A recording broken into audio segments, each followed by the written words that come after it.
So, welcome everyone to the second last class of the cultural workshops.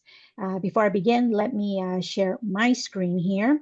And again, because sometimes I do have trouble checking what's the word I'm looking for? Checking the chat, because when I share my screen, it's just harder for me to see. So please don't be shy. Just turn on the microphone and let me know your questions and stuff like that. So can everyone see my screen? Any chance? Yes. Okay, perfect. Okay. Hmm. Not sure why. Okay. Okay. So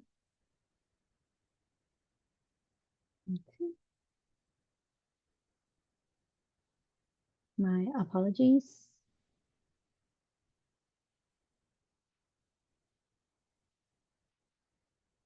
Okay. Does anyone remember how to do this? Sorry. For Yeah, I think slideshow. it's, It's the yeah, slideshow, slideshow. right? Thank you. Thank you. All right. So, as I was saying, welcome everyone to the second last class of the cultural workshops for this month. First of all, we want to say thank you very much for joining us. And, like we got people from all over the world. And so it really means a lot that you guys have joined these non-grammar classes. So this week is a little bit different because we have basically a two-part um, lesson. So we are going to be looking at part one, Nawa deities. So today is part one, and tomorrow Alicia will be walking through part two, which is like this is a very fascinating topic. And so we're basically going to be talking about Nawa deities.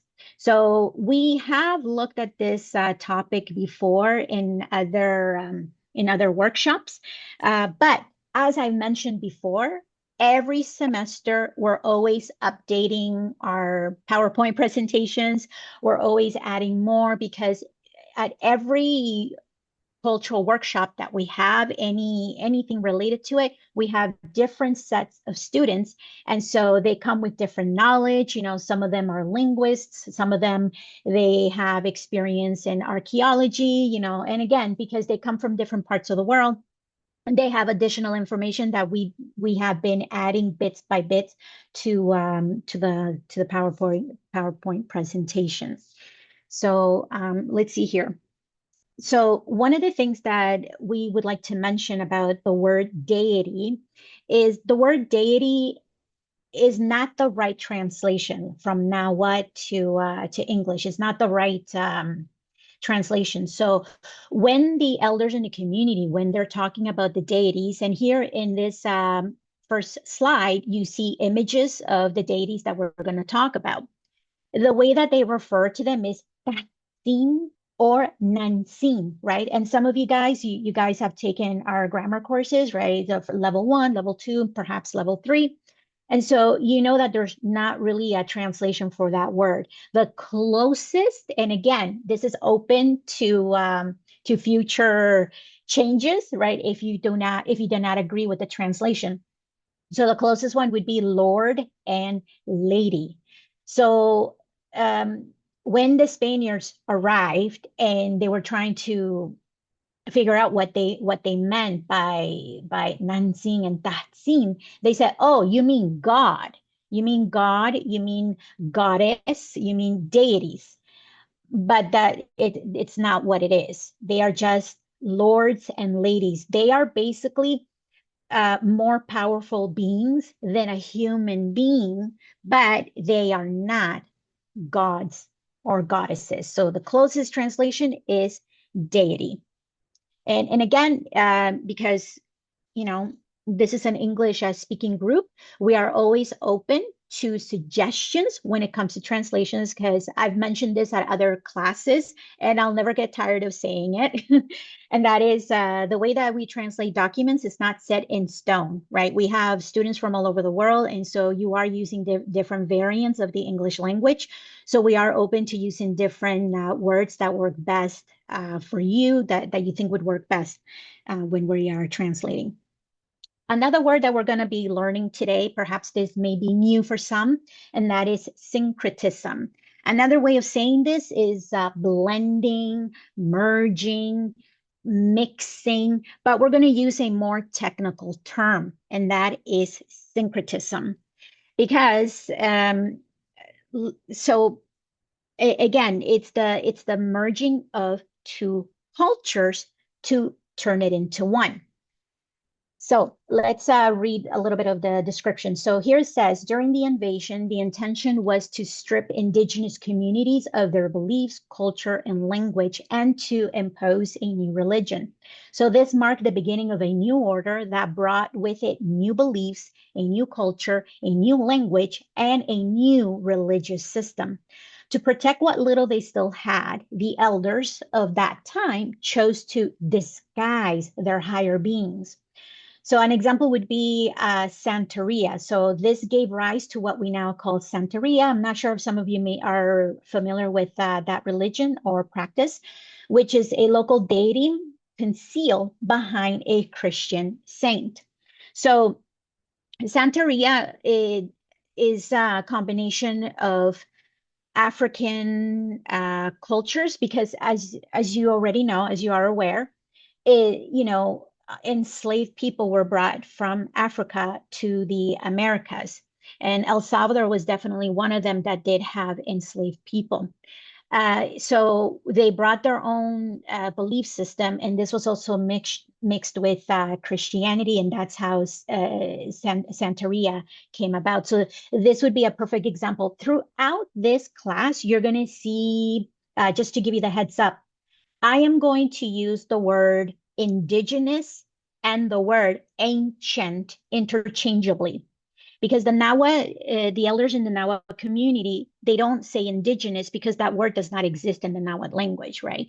As we learned in level 1, how can you have a name for yourself when you are indigenous to the land? You just say you are Nawa, you just say you're Salvadorian. Like the concept of indigeneity doesn't really exist. So the elders in the community, when they talk about the indigenous people, they say the ancient ones because they were the ones that were in the land before us. They are our great grandparents, right? So they say the ancient ones. So when you hear me say the ancient ones, I am talking about indigenous people, from the 1500s, like from a very long time ago. So if you remember when we were looking at toponymies of El Salvador, right, in Salvadorian Spanish, we also looked at the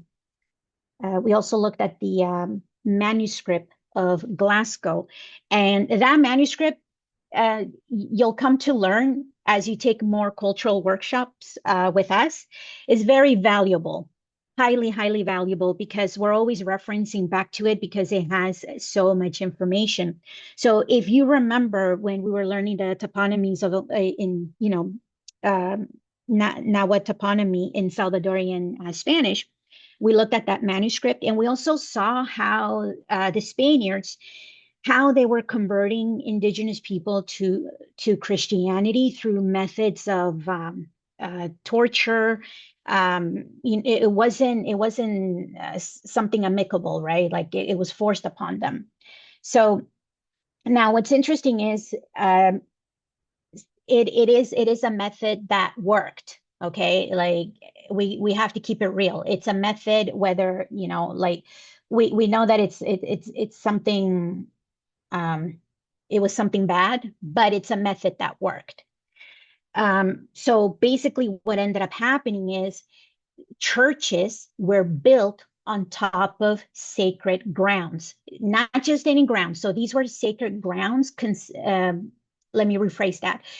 So there were spots that indigenous people they considered very sacred. So the Spanish, they built churches on top of these sacred spaces. In some instances, as we're going to see throughout the class, sometimes there was nothing there. It was just a sacred ground. In other instances, there was a temple there already, right? So that was one of the methods that they did to force Christianity onto indigenous people. So here we are going to see some examples. Let's see. Okay, this one, if you haven't been to El Salvador, right? Because again, right, we have many siblings in the diaspora who were born abroad and they've never been to El Salvador. But Panchimalco is very, very well known, very popular. And this church, it's called Santa Cruz de Roma, built in 1543. So even the name right there, so I'm just going to translate Santa Cruz, it means Saint Cross of Rome. Okay, so right there you can see that it has a Christian name. This was built in 1543. One of the things that we did mention in previous classes when we were talking about the arrival of the Spanish in the Americas is that they were outnumbered, right? There were more indigenous people than there were Spanish. So who built these churches, right? Who built them? Some would say, oh, it was the Spanish. Not necessarily, because they were outnumbered. They didn't have the labor for it. So it was actually indigenous people. How do we know this? Well, because now here's where our ancestors, they were very clever about it, because they were more or less like, okay, fine, we're going to build these churches that you want us to build, but we are going to incorporate our lords and ladies into the structure of these churches. See, very clever. And this is how many of these deities survive to present day. And we're going to show you some examples here. So when you go into Panchimalco, this church in Panchimalco, there are some illustrations inside, like when you go inside and you look at the walls. So I guess murals, you'll see depictions of indigenous deities. Okay? Another example in El Salvador would be this one. So Nuestra Señora de los Dolores Church. So in English, it would be translated to Our Lady of Sorrows. And this is in the city of Izalco in the department of Sonsonate. Now, this one was built in 1540. So this one, it's known for its very strong indigenous heritage. And again, this one also has signs of syncretism. So it has many decorative elements of indigenous origin. Okay. Also, another thing to mention, now we don't have a picture here, is the church in Santo Domingo de Guzman is one of the oldest churches. I mean, when you look at these dates, 1540, and the church in Santo Domingo de Guzman is one of the oldest one. Okay, and again, it has the same look, and it also has a mixture of indigenous elements and Christian elements. So I'm just looking here on my notes. So if we, sorry, yeah, go ahead. Mm-hmm. Yeah, I've actually visited this church, and I think the robes where they have like the for Easter have like Mayan or like symbols like on the actual robes on the gold of the robes, which is very interesting. That is very interesting, and I'm glad you brought it up because I did send you guys an image on our WhatsApp group. Okay, I'm not going to say the name of the brand because I don't want to come across as bashing them. That is not my intention at all. But did you guys get the image of the traditional outfit? Yes. Okay, perfect. So that is syncretism right there, because it's a combination of indigenous, right? Indigenous outfits mixed with Christmas, right? So it's something European. Also, because this is an English speaking group, before I forget to mention this, I think this is something that you guys are going to have an easy, and I could be wrong. You can correct me if I'm wrong.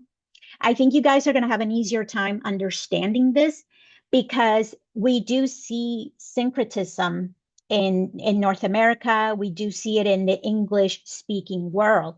I mean, there are holidays. I mean, there's Christmas coming up that has a mixture of Christianity, but it also has elements of indigenous European groups, you know, like so for example, the pine tree, the Christmas tree, that doesn't have anything to do with Christianity, but it's an element that was incorporated, right? The reindeer, Santa Claus, all these things, they're originally they are not Christian.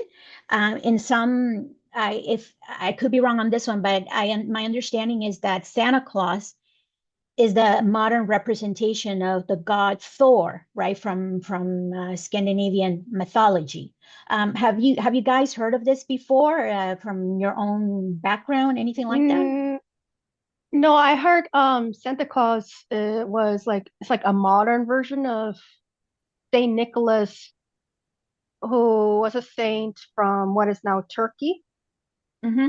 and And how then, he gave and how he in tradition he is said to have given dowries to these poor this family who couldn't afford to provide money for their daughters to get married, and that's where the origin of gift giving yeah, and supposedly came from.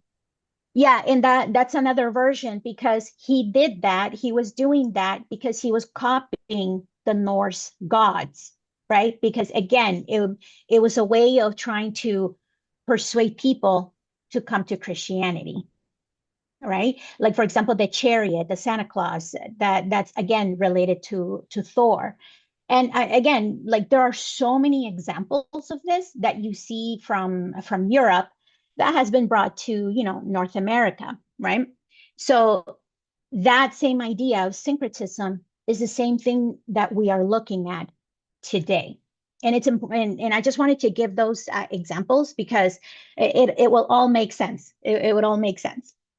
Okay, so we're going to look at another church. I'm going to play the video here. Please let me know if you can hear the audio. It is in Spanish. I did send you guys the link ahead of time, just in case YouTube is able to automatically dub it into English, because I know they've been doing that lately. So I'm just going to play a portion of it, and I'll translate some of it as well.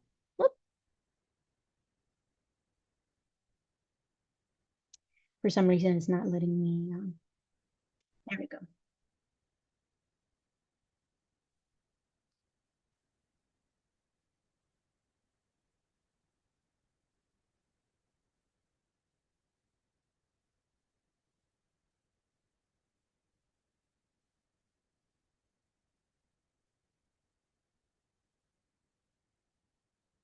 Oops. Let me see here. Okay, so in this video, they're talking about another old church. So it's called Santo Tomas Church in Chichicastenango in Guatemala, which is, I thought I had a picture of it, but we did see it in the video. There is something very fascinating about, let me see. I want the church to be there in the image. So basically the news broadcast is talking briefly about the Santo Tomas Church. Now, this church was built on top of a Mayan temple. Now, what's interesting about this location, if you don't know about this book, please let me know. This is where the book Popol Vuh was found. Has anyone heard of that book before? Yes. Oh, It's yes. yeah. Yeah, very, very famous book. It was found here at this location, right? Now, one of the things that Tamachiani has mentioned before about Guatemala, Guatemala has very strong indigenous roots, like very, very strong. So, for example, in the Maya community, to this day, they still visit this church. They practice their rituals. They're very well connected to their indigenous roots. But having said that, there you do see syncretism because, and I think it does show in the video. Let me see if I can, let me play it here because it's important that you see this. Hold on.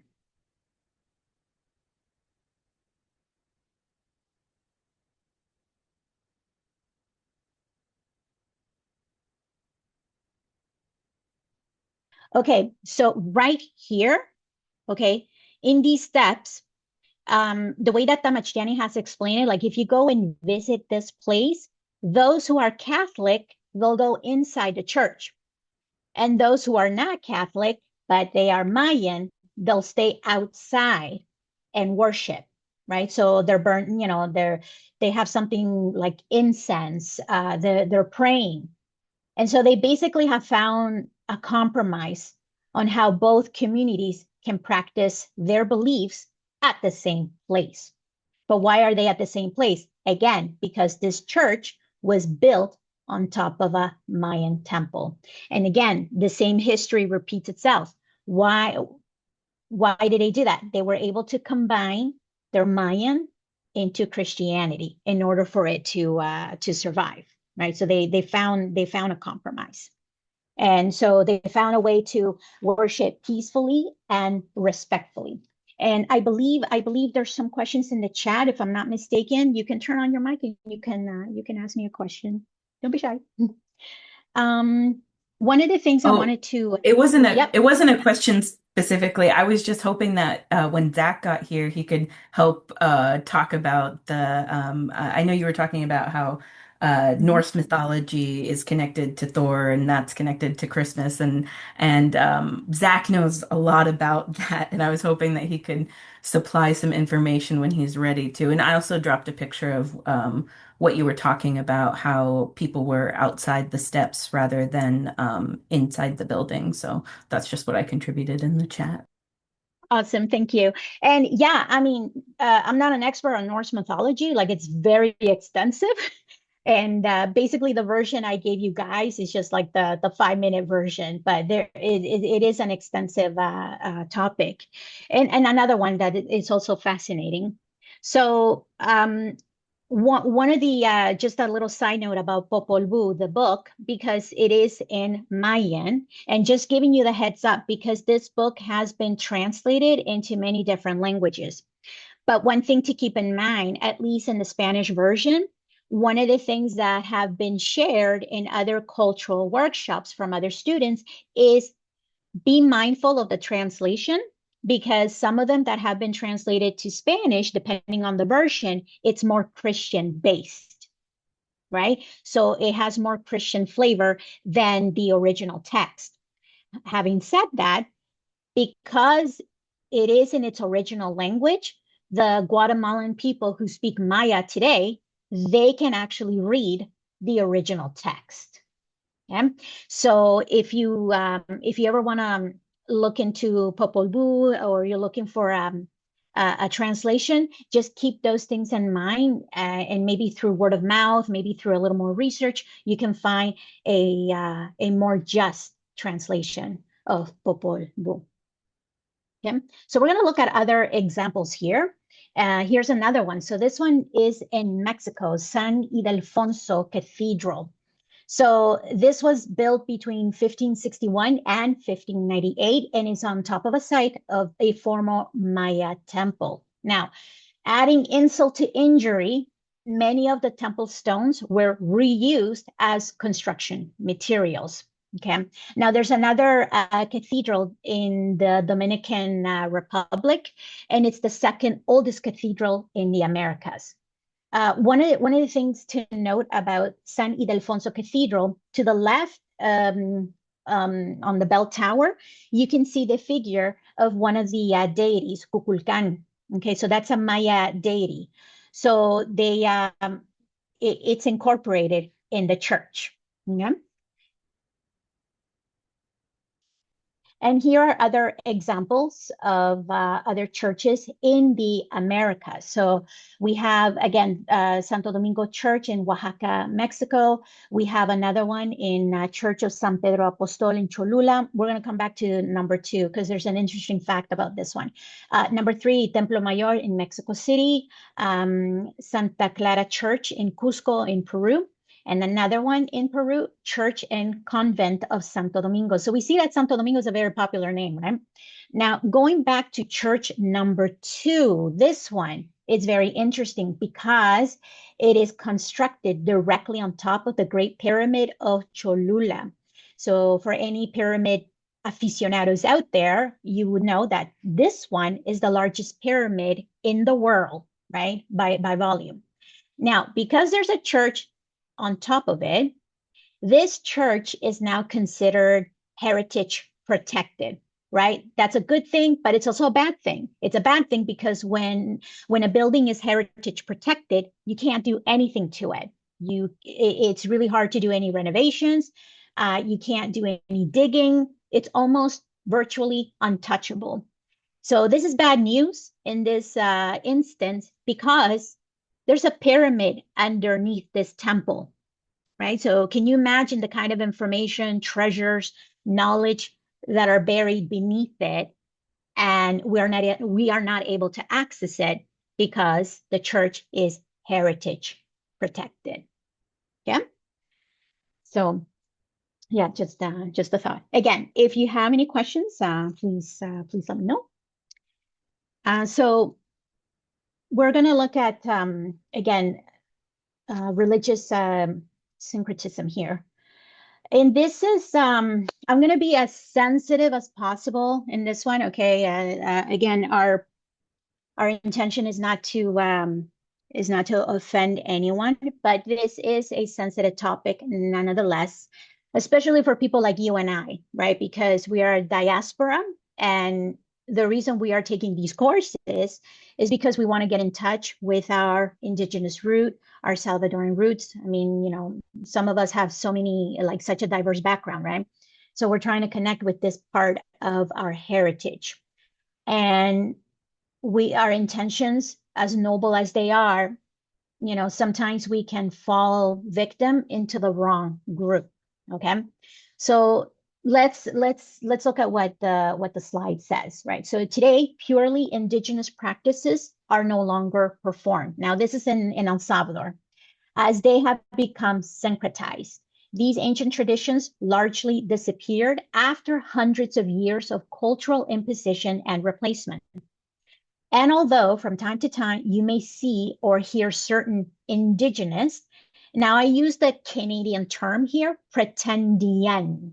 Okay, so it's the word pretend and then Indian, right? Because sometimes we, you know, they call us indigenous as Indians, right? So in Canada, they use a new term called pretendian, and these are people who are not indigenous. They only look indigenous, and so they pass as indigenous, and they culturally appropriate an indigenous community, and they pretend to be that, and they profit from that, and they like they sell stuff online, whatever. Oh, look, I'm indigenous and I make jewelry and it's authentic, support my business, right? So in Canada, they call them pretendian. I'm not sure if there's a term in the United States. You can let me know.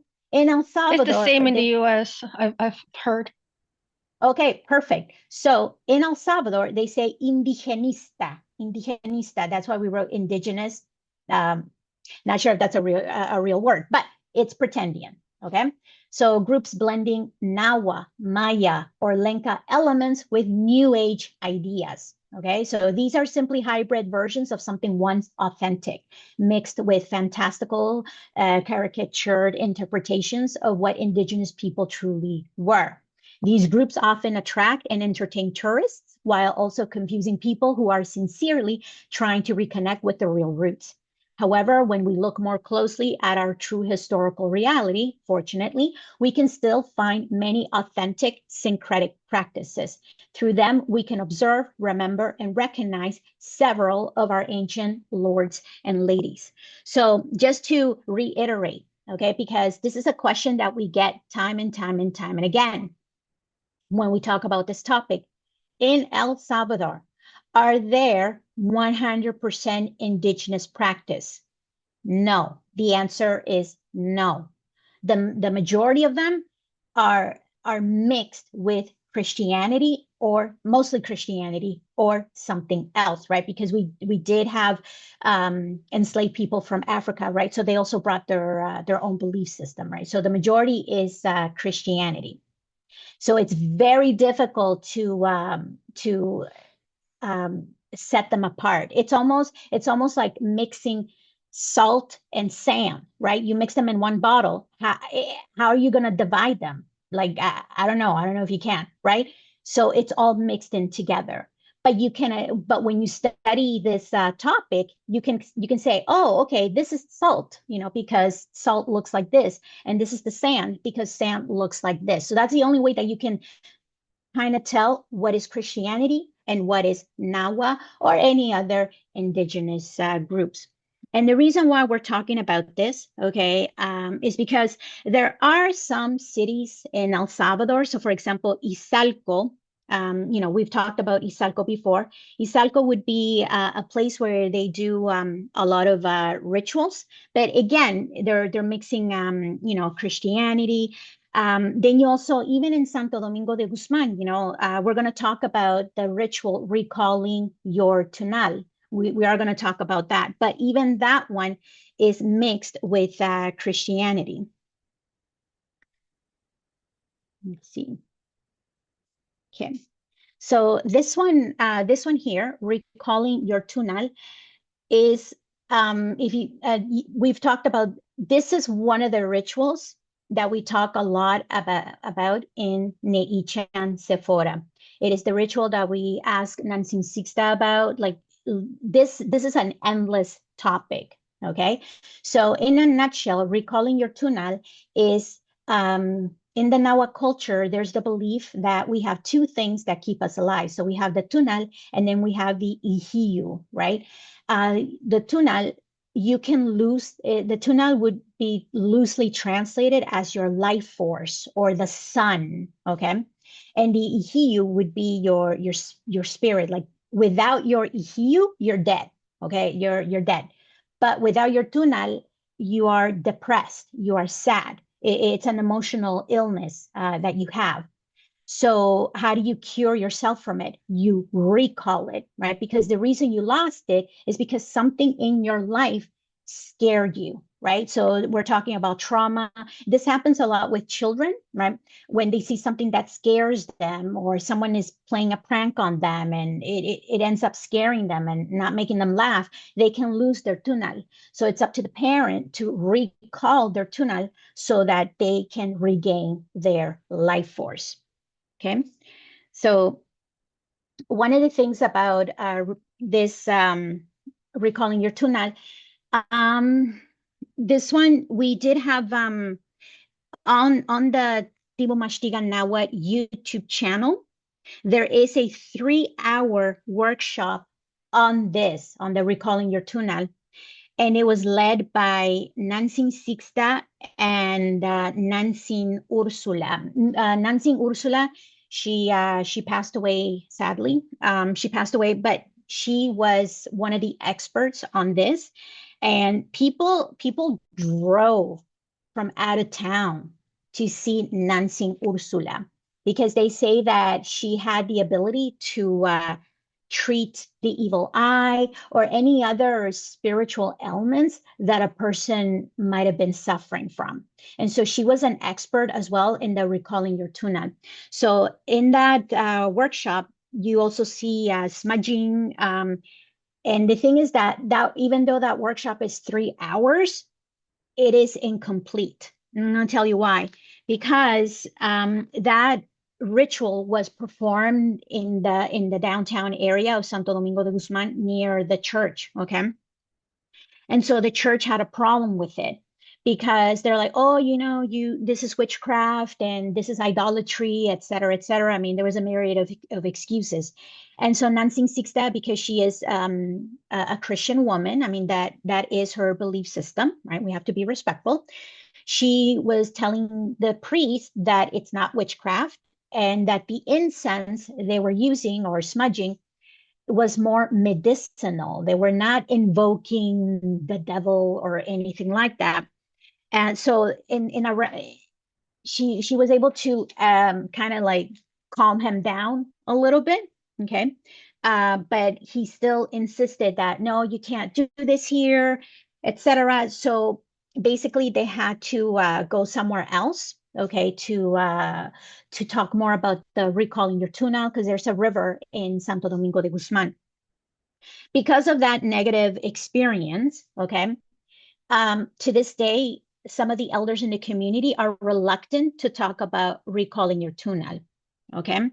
And this is also the reason why sometimes students will be turned away from learning the rituals and practices because some of the elders in the community don't want to get in trouble with the church, right? Because again, some of them are Christians and they do attend the church in their local community, right? So they don't want to be banned from going to church.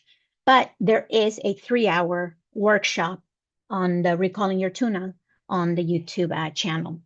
So speaking of tourists, okay, again, just this is more like a warning, you know. So in El Salvador, we do have pretendians, and we do have people, you know, for lack of a better word, scamming tourists. Okay. And the thing is that these people, it's basically again a mixture of New Age, right? And they'll say, oh, you know, this ritual is Maya Pipil. Now, for anyone watching the playback, and if this is your first time coming across this channel, Pipil means child in Nawa. It is not the name of our language. It is not the name of our culture. Okay, it means child. So right there, you know that this person does not know what they are talking about. Okay, even if they were to say to you, oh, this ritual is Maya Nawa, that's almost as if someone was saying to you, oh, you know what?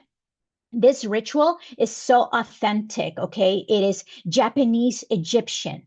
What does that even mean? Those are two very separate, completely very different cultures, right? Like this is not, it's not authentic, right? So be wary of the vocabulary that they're using. Another thing, some of these people, they call themselves shamans, and the word shaman is not Nawa. Shaman, and again, you can correct me if I'm wrong, is an Asian concept. Okay, they talk about chakras. Again, that's if I'm not mistaken, chakras. That I think that's Hindu. If I'm, you know, you can correct me if I'm wrong, but it's a different culture. It doesn't come from the Americas. They'll also say, oh, you know, this is a Pachamama. So Pachamama, that's a term that comes from South America. Has nothing to do with Nawa culture, Lenca culture, Maya culture, has nothing to do with that. Another thing that these groups, what they do is they also portray the elders in the community in a very cartoonish way. They'll walk around with feathers. They'll walk around naked, and they'll basically say, "Oh, you know, this is how indigenous people behave. You know, like this is our real outfit. Like our birthday suit is our real outfit." Okay, and they'll wear headpieces with feathers. And so when tourists actually visit Santo Domingo de Guzman and they see Nancing Sixta with her traditional outfit, wearing shoes, they are shocked to see her wearing clothes. And they are shocked to see that she's a legitimate, authentic indigenous woman. Because they're like, you're wearing clothes. We don't understand. Again, it's because of the group, it's because of the work done by pretendians, right?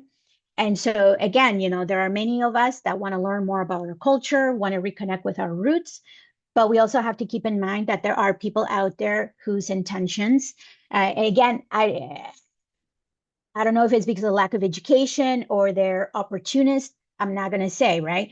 But just be wary of that. Okay. Any questions about that so far, or no? Okay. So we're going to go Wait, I do have a into. question. Yeah. Mhm. Um, I, yeah, I guess I just want to know if um the clergy in El Salvador are, I don't know, for lack of a better word, behind on the latest. Because, like, I mean, for full disclosure, I do keep up with Vatican politics, and Mhm.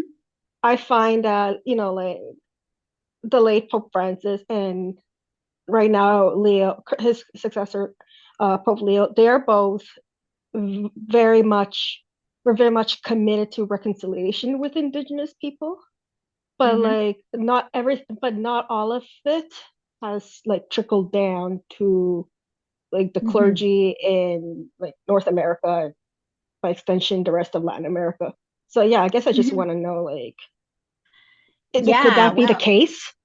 that's a very good question, and I think you're one of the first people to ask it, so I don't know. I don't have an answer for that, but I will share it with Tamachtiani and others in the group to see if anyone else has more information, because I don't know to what extent that information trickles down, and and what the details are, right? Because someone higher up, they can say, oh, we want this to take effect, but it's optional, Right, right? because yeah, because Pope Francis did visit Canada as a like an apology tour for like for the cultural Mhm. genocide there, and for the Mhm. schools that were operated to stamp out Indigenous identity.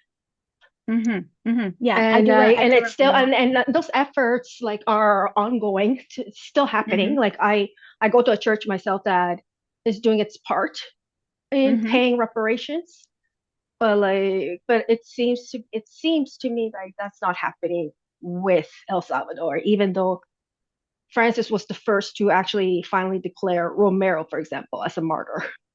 Mhm. I think, you know what, not to put anyone on the spot, but I think anyone who is part of the Christian faith, right, specifically Catholics, if they really want to know what they are doing in El Salvador, I mean, because I would imagine that they are involved in their Catholic community, right? They can probably ask, because they would definitely have more information than us, right? And I'm not fully aware like how the priest is at this church, right? But you never know. Some people may be shy, or maybe they find him intimidating. I don't know.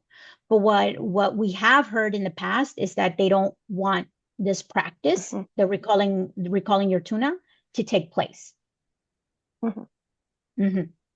So we're gonna have to circle back to that one, but it's a very good question. Maybe we can continue the conversation WhatsApp to see if other people in the group have more info. Mhm. But thank you for your question. Um, So now, yeah.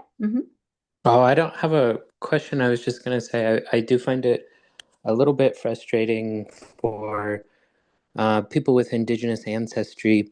Um, Sometimes it feels like, there's a need to tiptoe around uh, the sensitivities of the church and religious sentiments. And I won't go into people's personal beliefs, but what I will say is that there's a long history in Latin America of labeling the indigenous beliefs as satanic. And I think it's frustrating because I think there's still a lot of um, that mentality has seeped into society, I feel. And another thing, just sharing a personal anecdote.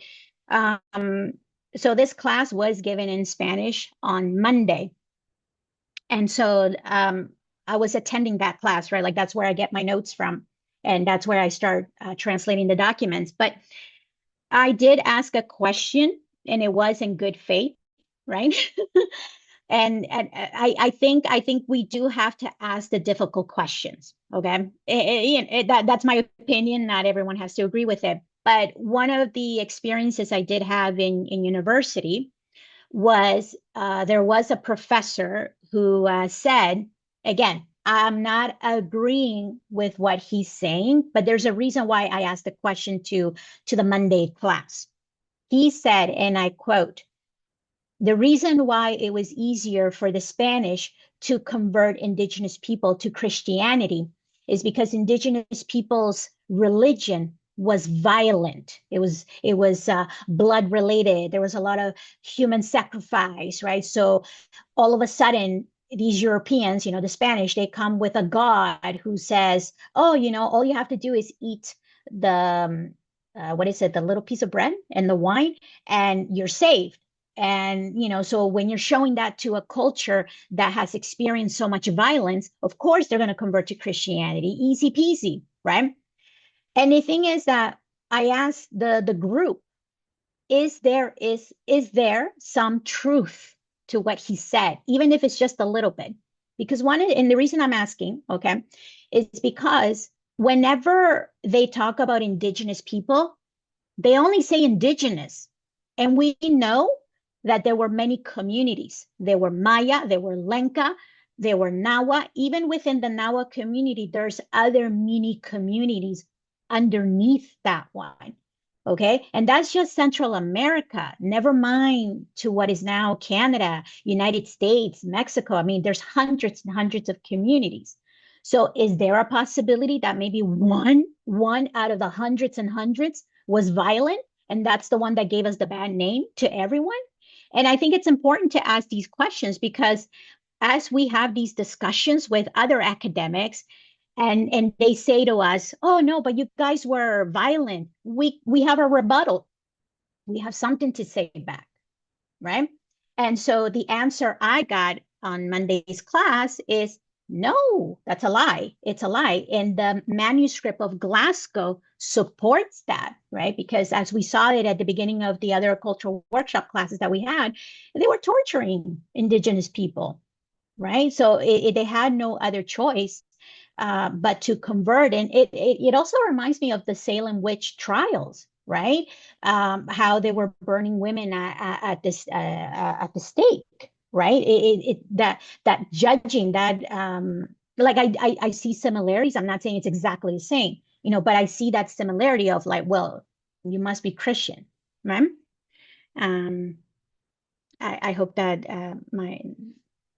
I was just adding to your comment. I hope that makes sense. Sometimes I get really into this. My apologies. So we're going to look at. Did anyone else have any other comments that they want to add? No? Okay. So now we're going to look at the lords and ladies, right? So we have tahtatsitsimet, one nahnatsintsimet, right? So that's the plural form. Okay. So now this class is divided into two parts. Okay. So today we're going to look at, sorry, something is here on my screen blocking my view. So today we're going to look at Shipets Tutegu. We're going to look at Taluk. And we're also going to look at Nanawatsin. We're also going to look at the hurricane makers when we're talking about Taluk. I hope I didn't offend anyone with my comment, but it's just that sometimes I think it's important to ask these types of questions, because it's like, where is it coming from? Where are academics getting these ideas, right? Yeah, sorry, it just got really quiet here, so I hope I didn't offend anyone. And tomorrow, no, you're good. Okay, thank you. And tomorrow, you're going to look at the rest of the deities that you see here on this list. Okay, so within the Nawa oral tradition, there are still traces of the following deities and mythical beings. Again, deities, we're using that term loosely because it's the closest word to Tatsin and Nansin. Another thing I wanted to mention is that Nansin Sixta in other practice sessions that we've had, she has mentioned something very interesting. She said that all the elements, right, everything in nature has a conscious. Everything. Fire has a conscious. The sea has a conscious. Right? We know that Ehega, the wind, has a conscious, right? Is one of the surviving deities, Ehega. So she said, if you listen to the fire closely, right, that crackling sound that it makes, the fire is actually talking to you. Yeah. Not sure if anyone has had that experience with candles, that suddenly the flame is, it gets like it expands, or sometimes it's shrinking, or sometimes it's moving and there's no wind, right? I'm just sharing this, okay? I'm just sharing this, not trying to, we're not trying to impose views here. She also said, when you're in the ocean, do you ever feel that the waves are playing with you? Or do you ever feel that the sea is angry? Like it's angry at you, or maybe you said something offensive, but it also plays with you. Okay. Now I don't know how many of you are familiar with the ocean, how often you visit it, but have you ever had that feeling that the ocean, right, the waves are trying to um, like give you a message, right? So in the Nawa culture, all of these elements have a conscious, right? So that's why they call them seen and non-seen, because these are our lords and ladies. They are not gods. They're just elements that are more powerful than us. So we're going to begin with Xipetz Tutegu. So Xipetz Tutegu, that's the name in Nahuatl. However, in El Salvador, they know him as Xipetotic, okay? And Xipetotic is actually the Mexican Nahuatl name of this deity, okay? So in El Salvador, if you say Xipetztutego, they have no idea who you're talking about. But if you say Xipetotic, they're like, oh yeah, okay, we know who he is, okay? So this is one of the surviving deities. And he survives through this festival. This is a very well-known time of the year in May. In Spanish, they call it Dia de la Cruz. In English, is Day of the Cross. Its original name in Nahuatl is Neachtuat, and they mean very different things, because in English or Spanish, it's talking about the cross, right? The what you see here on the screen. But in Nahuatl, Neachtuat means the first water, because it signals the beginning of winter. It signals the beginning of rainfall. Okay. So Neachtuat, or the Day of the Cross, in Nahuatl was known as Neachtuat, which means the first water. It was a practice carried out long before Christianity was imposed on indigenous communities. This activity consisted of offering fruits to Xipetztutegu and Taluk. So Taluk is the deity of rain. Xipetztutegu was the lord of regeneration, and Taluk was the lord of rain. Neachtuat was celebrated in early May, precisely when the first rains arrived. Taluk would bring the rain, and Xipetztutegu would regenerate all of nature. Now, seeing this, the Christian church saw a perfect opportunity to syncretize this indigenous practice and transform it into a Christian celebration. But the elders, very cleverly, they used this opportunity to hide Xipetztutegu inside I couldn't find the translation in English. It's the Hiote tree, but I did include its scientific name, Bursera cimaruba. So due to the resemblance between the Hiote tree and the Lord Xipetztutegu.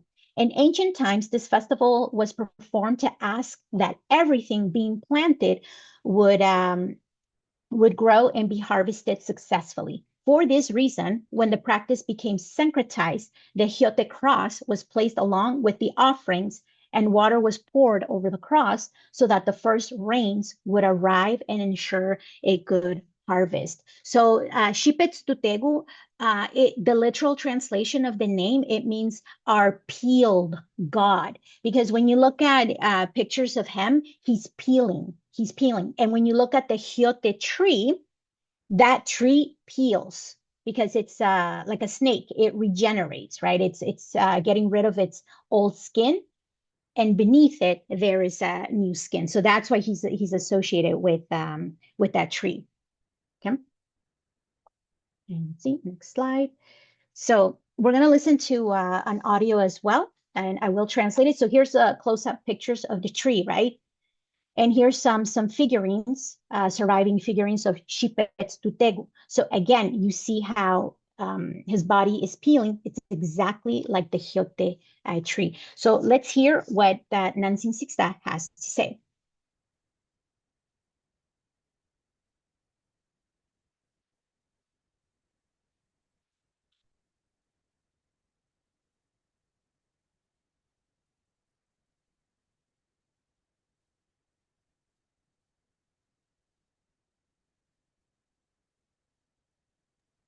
I don't think I can hear Nancy. Oh, oh, Yeah, okay, sorry. it's not coming through for some reason. Ah, oh, okay, my apologies. So I'm going to translate here. So Nancy Sista said that May 3rd is when they celebrate the first water, right? When it's the rainy season. She does say that in some years, in some seasons, they experience droughts. Okay. So Nancy Sixta says that the elders, they would pour water on the cross and pray, pray to it, asking for rain. And in the next morning, it would rain. Okay. So she also said that during this festivity of Day of the Cross, they would see the figurines of the saint, and she says the name San Isidro. Okay. Saint Isidro. And chances are that San Isidro is the Christian representation of our next deity, which is, sorry, the audio was playing, which is Taluk. Okay, this is a very, very well-known deity. So in Nahuatl, his name is Taluk, but in El Salvador, they know him by the name in the Mexican Nahuatl, which is Tlaloc. Okay, because in El Salvador, I think it was in the when is it the 80s? I think in the 80s, I could be wrong. There was this show called El Cipitío. Okay. And in El Cipitío, the Tlaloc was one of the characters, and they used the Mexican Nahuatl name instead of the Salvadorian Nahuatl. So that's why Salvadorians, they know him as Tlaloc. But us studying Nahuatl, we know that his name in Nahuatl is Taluk. Okay. Now, in addition to finding Taluk in the celebration of the Day of the Cross, he is also present in the everyday speech of Nahuatl speakers. So in Nahuatl, it is understood that someone, a supreme being, gives the water, brings the rain. Even though Taluk is no longer mentioned by name, and very few of the elders remember him today, many figures representing him have been found in El Salvador, also with petroglyphs carved in stone. His name is also appears in the book Myth and Legends of the Pipiles of Izalco. So again, Pipiles, we know that's not the right word, but that's the name of the book. We also find them implicitly in the everyday expressions used by the elders. One of the interesting things about Taluk is he must have been back in the day, okay, during colonial times, he must have been a very powerful deity because he's not remembered, but he does survive in the language that we speak. So the church must have worked really hard to erase him, especially because Taluk is the boss. Okay, we're going to talk a little bit about other characters that create the rain, that create these together, they create the storms. But Taluk, he is the boss. Okay, you can prepare everything, all the elements needed to create rain, but if he says no, it's not going to rain. Okay, it's not going to rain because he says no, right? So he was a very powerful deity. So how do we know that he survives in the language? So here's copies, right? Digital copy of the book Legends and Myths and Legends of the Pipiles of Izalco. So here's where they mention Taluk. Okay, and here are some figurines of Taluk, which you can find at the museum in El Salvador at Muna. Okay, so again, you can see like it's the same guy. You can also find Taluk at the Igualtepeque archaeological site. Okay, same characteristics. Okay. So again, you can see that he was very popular. So here's how he survives in the language. So when it's I think I'm using the right term, when it drizzles, right? So you know how when the rain is starting, like it's not raining per se, but it's just like this drizzle, right? So in Nahuatl is shishini. And so the elders in the community, they'll say, Ante agimaga weat maya shishini. Today, he's not giving water anymore. It's just drizzling. Who's he? Who's he? Right? Because when you translate the sentence, it's like Gimaga, who is he? Who are we talking about? Right? It's because it's Taluk. Another one is tapayawi. So this one in Spanish is translated as temporal. In English, we can't find a translation for this word, okay? It's not a monsoon because a monsoon is very specific to Asia, but that's basically what it is. So maybe you can think of it as a monsoon, but Salvadorian style. I don't know what the translation would be in English. So some of the translations I have found is a rain spell, but it doesn't really encompass like how much rain we get during the rainy season. Okay. So speaking about this time of year during our temporal rain spell season, again, the Nawas, they'll say, "Ang gichiwa tapayawi," right? So today, he makes the temporal, right? The monsoon. Who is he? Again, it's Taluk. Okay? Now here's another deity. We're gonna go back to Taluk eventually because the characters that you see here in this drawing of Nanawatsin are linked to Taluk, right? So here's another deity, Nanawatsin, right? We know Nanawatsin. So as we discussed in other classes, Nanawatsin, in Mexico, this deity is male, but in Santo Domingo de Guzman, Nanawatsin is female. And there are also three popular stories about her. Okay, so we know the third one really well because I think we did talk about that one in Nahuatlisms in Salvadorian Spanish, but I don't think you are familiar with the first two. Okay, does anyone have any questions so far or any comments? No? Okay.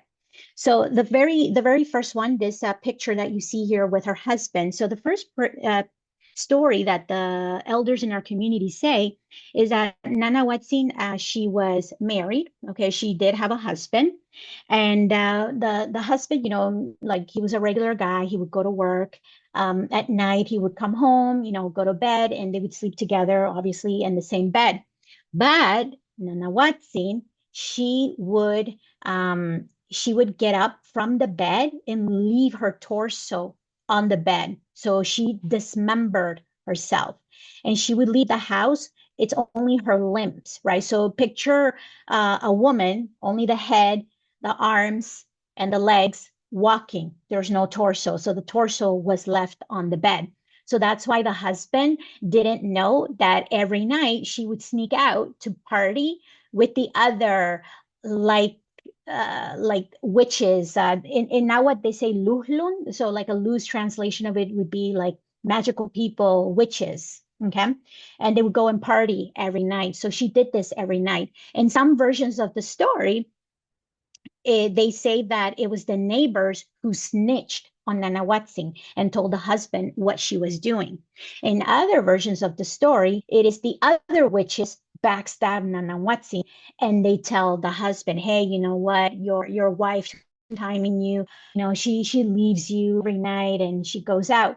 So again, there's different versions as to who the snitch is, but what is consistent is that when he finds out, these people, they tell the husband that in order to protect himself from her is to take some ashes, right? Some ashes and pour it like stay awake, right? Pretend that you're sleeping. But the moment that she leaves, the moment she dismembers her body, and she leaves the house, sprinkle ashes on her torso, because that way the torso will not be able to attach to her body. Okay. And when she comes back, before coming back, don't open the door, close the home. Okay. Close the door and don't let her in. And that's exactly what he did. And so he's standing on in the doorway and he sees her and he sees this dismembered body, right? Like no torso. And she finds out, okay, I'm busted, right? And he closes the door on her and she's like knocking and knocking and she's very strong. So she knocks down the door and she knocks it down so hard that she clashes against him, right? And so she attaches herself to his body. So now this man has her head on his neck, okay, and her limbs. I think it's the head. So she's basically living off of him, right? Because she can't attach her limbs to the torso because it's now useless. So in order to get rid of her, like they go out for a walk, okay, and they're hungry. And so he says to her, "Oh, I'm going to climb up this tree, this tree that has fruit. It has really delicious fruit, but you're too heavy, okay? So you need to get off of me so I can climb the tree and get us some fruit." So she does, okay, and he's climbing the tree. And as she's on the bottom, by the base of the tree, a deer, an animal, the deer happens to be walking by, and the deer gets startled, by seeing this dismembered human figure, and she gets startled too. And one thing after another happens, and she attaches to the deer, and the deer is scared, and so the deer takes off.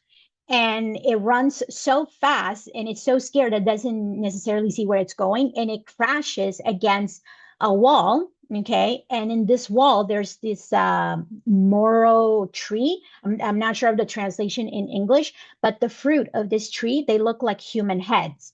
Okay. So it crashes there, and she dies. And so also the deer passes away. And so her blood, trickles down on the ground, and it basically gives birth to this moro tree. And when you look at the moro tree, it looks like human heads. And they say that that's Nanawatsin's, like legacy, like she made this tree. So we move on to story number 2. And so this is the second life, the reincarnation of Nanawatsin. In the second story, she's an old lady, and she's walking by the moro tree where she died in her first life. And she sees one of these fruits moving. And so she picks this fruit. And when she opens it, there are 2 little boys, twins, right? Boys in that fruit, just like you see here in the picture.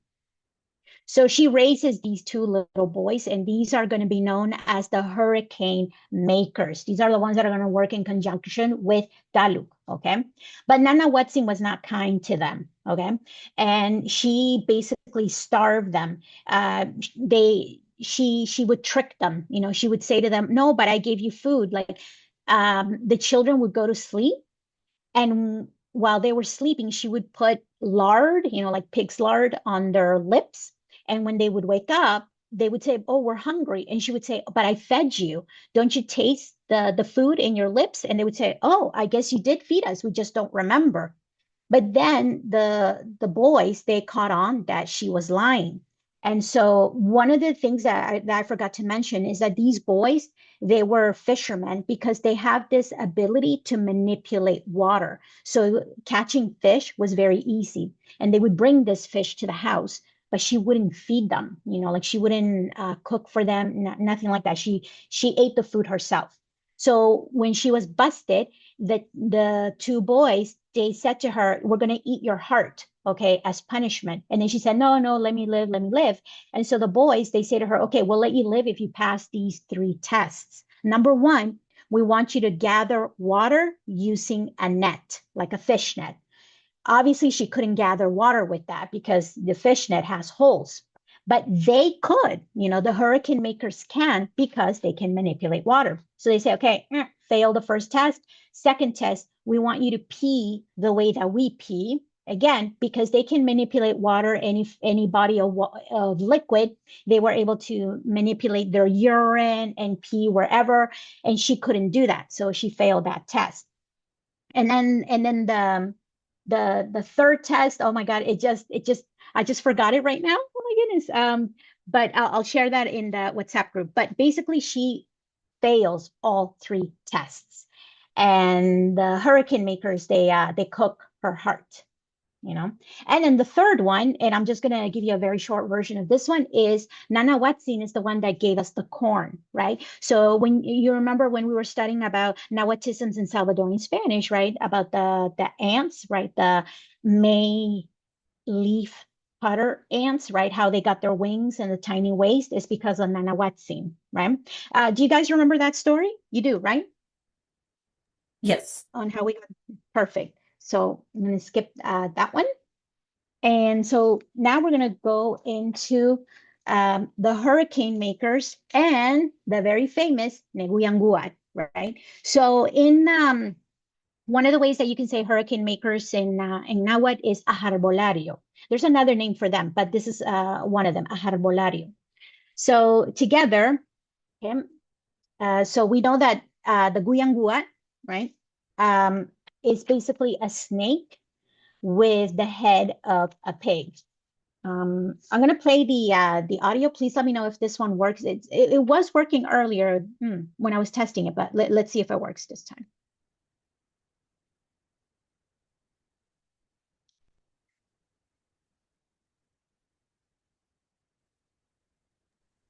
No, I don't hear It's not anything. working. Okay. So Nancy Sixta is describing the guyangua. She says it's a white snake, okay, and it has the head of a pig. And let's go to the guyangua is the one that with her song, okay, she'll start singing, and that's what triggers the clouds. Like her singing basically summons the clouds. Like, you know, when there's a rainstorm coming, you see the changes in the clouds, they turn to gray.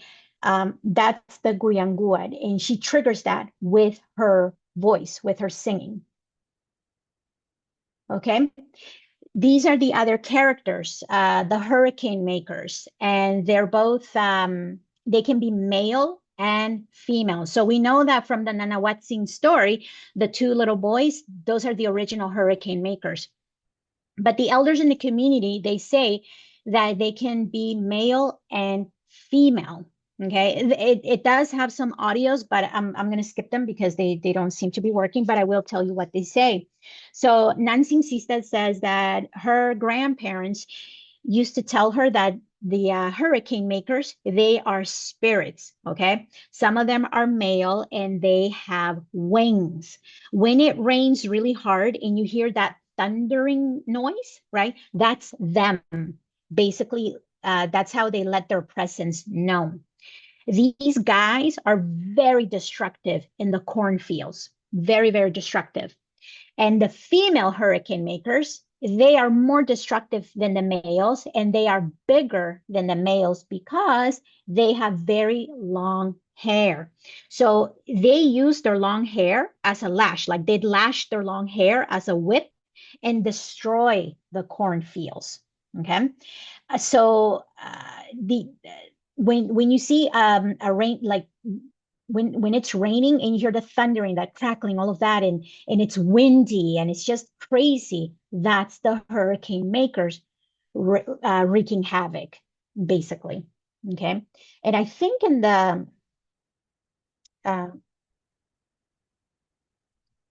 and in the story here, in the audio here from Tatsin Renato, he goes into more detail because he says that one of the things that scares off the hurricane makers are the sounds of shells.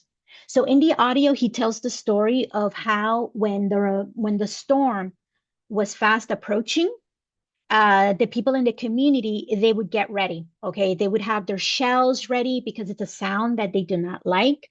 They also had small pocket mirrors that they would put in bowls of water or something like that so that the hurricane makers could see their reflection. So when the hurricane makers see their reflection, it distracts them. So when it distracts them, they make less destruction, right? Like it just distracts them. There's another thing that they do as well, the hurricane makers, and that is that they do number 2 in the cornfields, okay? Because they're mischievous. They're basically like trolls, okay? That's one of the things that Tatsin Renato says in the audio.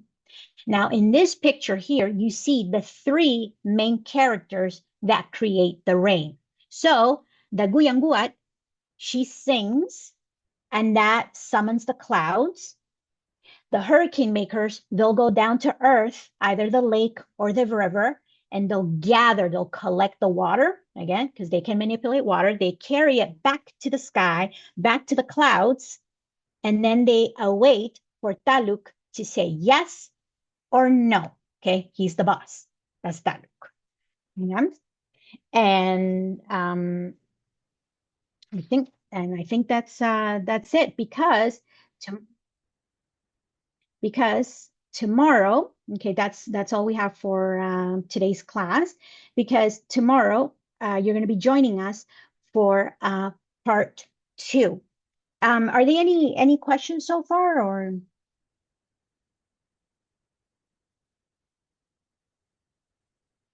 Anything? Just going to quickly check here the chat. Oh, I see that you guys have Zach, I see your comment here, cloudburst or flash flooding. Yeah, maybe. Sorry, I'm just reading the comments here. So if there aren't any questions, I guess this is farewell, until, no, wait, I'm back on Friday. So we'll see you back tomorrow for part 2. And then we'll see you on Friday for the practice class. So thank you again for joining these cultural workshops. So I'm just going to ask again, any questions or comments? Anything, did you learn something new on part 1?